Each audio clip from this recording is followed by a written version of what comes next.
Méditation du 11 septembre. Le Dieu qui sait consoler. Béni soit le Dieu et Père de notre Seigneur Jésus-Christ, le Père compatissant et le Dieu de toute consolation, lui qui nous console dans toutes nos afflictions. 2 Corinthiens 1, versets 3 et 4. Quelle déception produisit la plus grande souffrance, celle des disciples quand le Christ fut crucifié ou celle des pionniers de notre Église quand ils ont attendu en vain la seconde venue de Jésus en octobre 1844?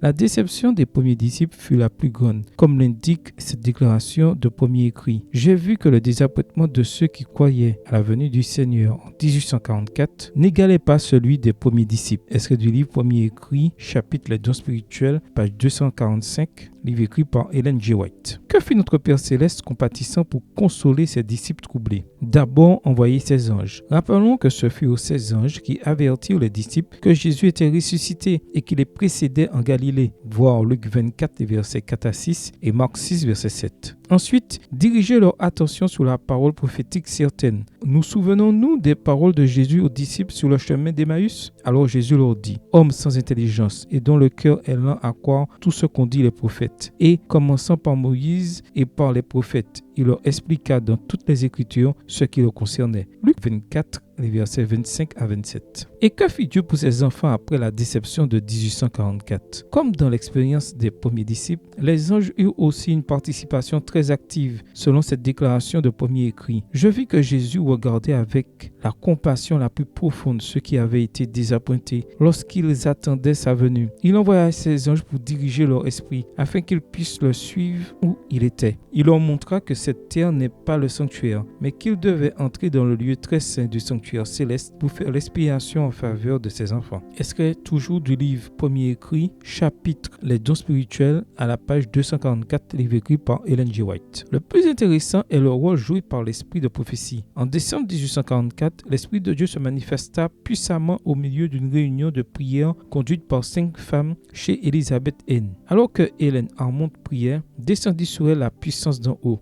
comme jamais auparavant. Je fus ravi en une vision de la gloire de Dieu. Il me semblait que je m'élevais de plus en plus au-dessus de la terre. Je vis alors le peuple adventiste qui se dirigeait vers la Sainte Cité. Toujours extrait du livre Premier écrit, chapitre Expérience chrétienne et vision, à la page 13, livre écrit par Ellen G. White. 18 siècles s'écoulèrent entre une déception et l'autre, mais autant dans la première que dans la dernière. Dieu fut très proche de ses enfants. Au moyen de ses anges, et particulièrement par la parole prophétique certaine, il montra une fois de plus qu'il sait vraiment consoler. Prière. Père Céleste, merci parce que dans mes afflictions, tes anges sont très proches de moi et parce que ta parole est une lampe qui illumine mon cœur. Amen. Bonne journée à vous et que le Seigneur vous bénisse.